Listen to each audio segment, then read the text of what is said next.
জানো মাটির নিচে তোমার আরেকটা ঘর আছে,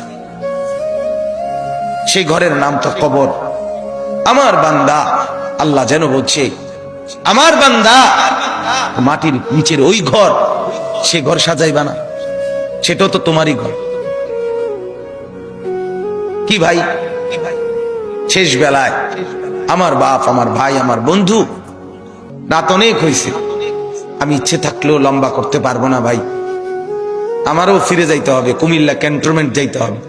আমি আজকে গত শুক্রবারে বের হয়েছি, এখনো পথে পথে আছি, বাসায় যাই নাই আজকে 5-6 দিন। তো আমি বলতে চাচ্ছি আপনাকে এই কথা, মাটির নিচের ওই ঘর, সেটা আপনারই ঘর, সেটা আমারই ঘর বাপ, সে ঘর সাজাবেন না। সে ঘরে এভাবে ভুলে গেলেন, এভাবে ভুলে গেলেন।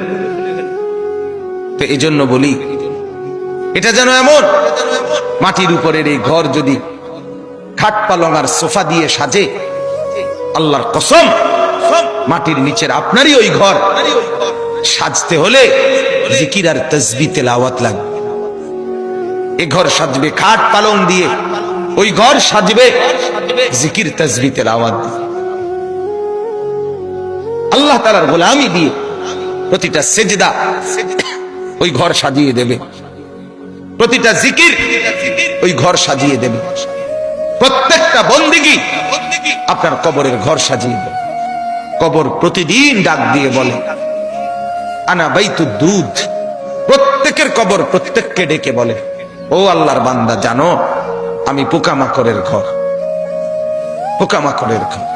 তুমি তো সেই বান্দা যে একটা মশা কানের পাশ দিয়ে উড়ে গেলে তোমার ঘুম বন্ধ হয়ে যায়, চোখ মেলে যায়। একটা মশার গুনগুন আওয়াজ সহ্য করতে পারো না, একবার কয়েল, একবার অ্যারোসোল, একবার মশারি, এরপরেও তুমি চাও যে একটা মশাও যেন আমার কানের কাছে গুনগুন না করে।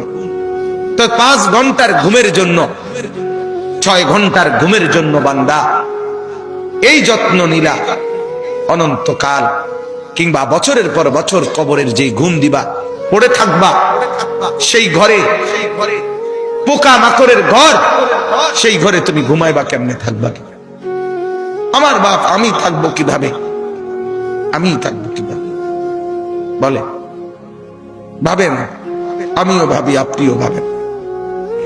ওসিকুম ওয়া ইয়া, আপনাকেও বলছি, আমাকেও বলছি, এই এখন ঘরে গেলে আমরা